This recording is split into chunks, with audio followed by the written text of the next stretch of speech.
Che, vos sos de México. Yo te quiero hacer una pregunta. Hay algo que nunca entendí bien de tu país. Yo soy de Argentina, ¿no? De Buenos Aires. Decime una cosa.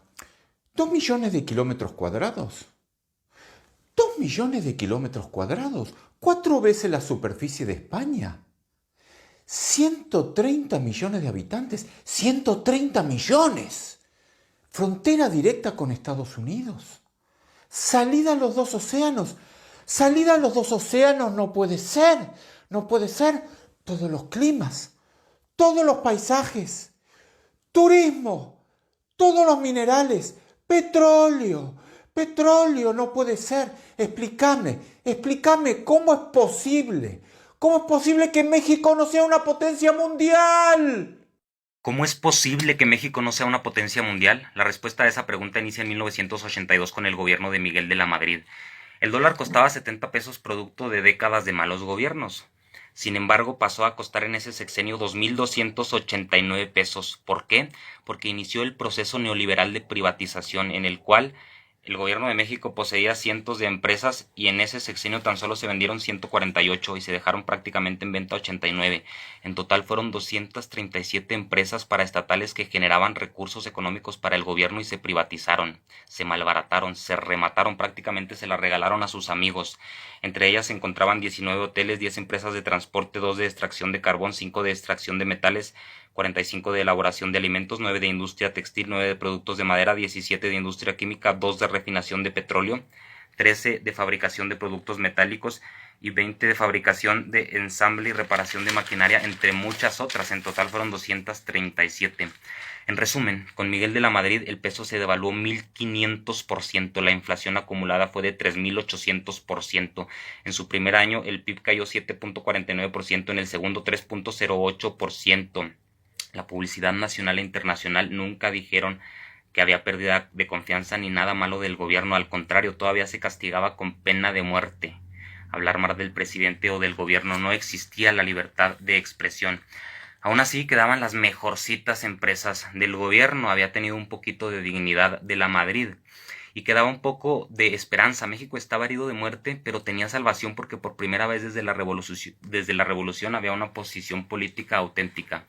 Cuauhtémoc Cárdenas podía ganarle a Carlos Salinas de la elección y corregir todo el rumbo de México. Sin embargo, a media elección se cayó el sistema y resultó ganador Carlos Salinas de Gortari, que gobernó de 1988 a 1994 después de robarse evidentemente la elección.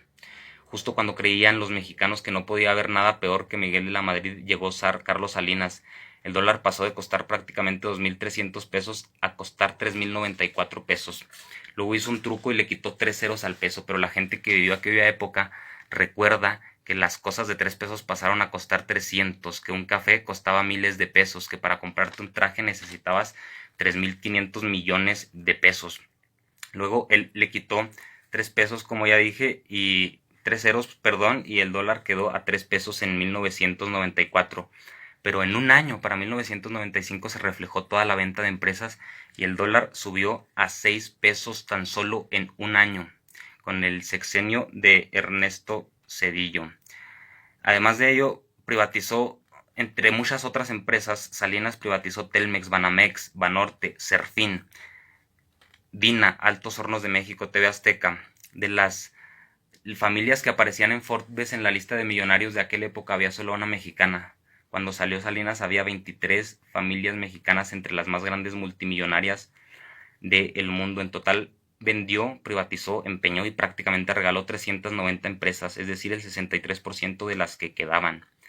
No conforme con ello, en 1990 creó el Fobaproa, que se suponía que era para rescatar a México en caso de alguna crisis, pero en 1994 lo usaron para rescatar a los bancos. En la elección de 1994, Colosio, como no era corrupto, fue asesinado por miedo a que los metiera a la cárcel a toda la bola de corruptos y pusieron a Ernesto Zedillo. En el gobierno de Ernesto Zedillo, como ya dije, del 94 al 95 el dólar subió de 3 a 6.50 por culpa de Salinas y del 95 al 2000 de 6.50 a 9.45. Pero si recordamos bien, no son 9.45, son 9.450 pesos realmente. Además de ello, en ese sexenio se privatizaron los ferrocarriles y los aeropuertos. Además de ello, sucedió la matanza de Choteal, donde 45 indígenas fueron masacrados. No conformes con eso, el IVA fue incrementado del 10 al 15%. Pero lo más grave no fue eso. Lo más grave sucedió el 12 de diciembre de 1998, cuando se legalizó el mayor fraude de toda la historia de México, el FOBAPROA, que era una deuda de unos cuantos y se convirtió en una deuda de todo el pueblo. Al principio el PAN se opuso, pero después sobornaron a Felipe Calderón y a los demás y aceptaron. Fueron 552.300 millones de pesos, el 11% del presupuesto anual en aquel entonces, con muchos intereses. Ajustada a efectos de inflación actual, esa deuda equivale a 1.8 billones de pesos. Haz de cuenta que pides 500,000 pesos en el banco, durante 20 años pagas intereses y después de 20 años debes 1.800.000 pesos. Así fue el FOBAPROA. Ese hecho dejó claro que el PAN ya estaba secuestrado y que no era una oposición, sino era un partido palero, igual que el PRI. Es decir, el PAN se fue a la basura mucho antes de llegar a la presidencia de la República. El PAN había sido secuestrado por medio de mercenarios como Felipe Calderón, como Vicente Fox y como Fernández de Ceballos, que tienen precios. En ese sexenio fallecieron 349 perredistas y en el sexenio anterior, en el de Carlos Salinas, más de 200. Ese era el verdadero partido opositor en aquel tiempo, antes de que también lo secuestraron. Fox, más resumido, pasó con la deuda de 1 billón de pesos, de 1.330 millones de pesos a 2 billones prácticamente. Privatizó Mexicana de Aviación, Aeroméxico, AISA, entre otras. Tuvo suerte de un auge petrolero. Para que se den una idea, durante su sexenio y el de Calderón, Pemex tuvo ganancias de 500,000 millones de dólares y durante el sexenio de Peña hubo pérdidas por 105,000 millones de dólares. Ese auge petrolero generó que el dólar no cayera tanto, aún así cayó, como siempre, de 9.34 a 10.87. Luego vino Felipe Calderón, que se robó la presidencia por medio de un fraude. No conforme, aumentó la deuda de 2 billones en 2006 a 5.352 millones cuando salió. Es decir, Felipe Calderón aumentó la deuda más que todos los presidentes antecesores juntos. Además de eso, privatizó Luz y Fuerza del Centro, Grupo Azucarero de México, y empoderó a cárteles narcotraficantes, metiendo cientos de armas a México y desatando una guerra de la que hasta el día de hoy vivimos las consecuencias. No conforme con eso, aumentó el IVA del 15 al 16% y el dólar pasó de 10.90 a 12.98, a 12.980 pesos en realidad, si recordamos la quitada de los ceros.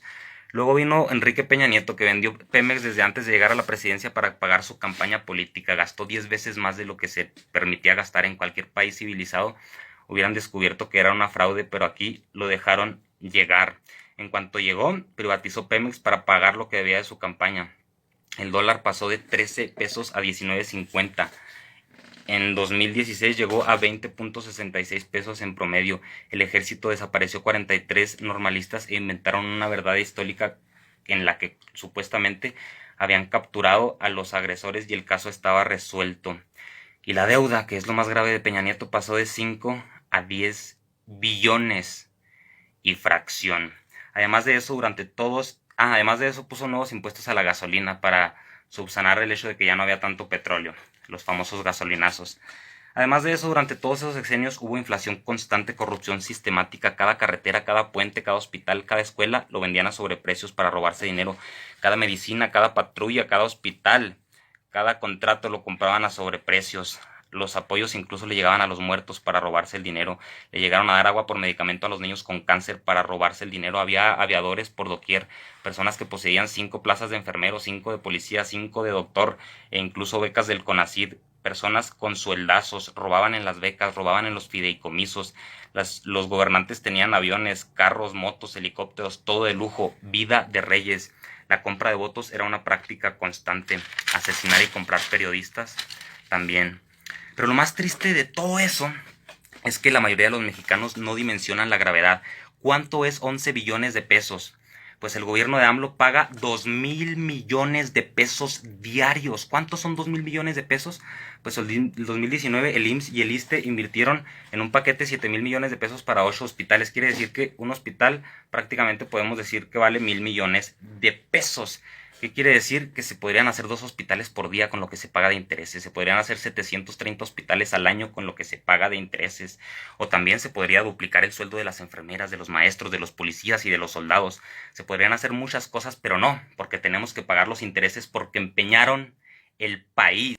Para que se den otra idea, salud, educación y bienestar son los ámbitos en los que más invierte el gobierno de López Obrador, pues en 2019 se pagó más dinero de intereses de la deuda, aunque sigue aumentando, que de salud o que de educación o que de cualquiera de esos ámbitos. Por eso no somos potencia mundial.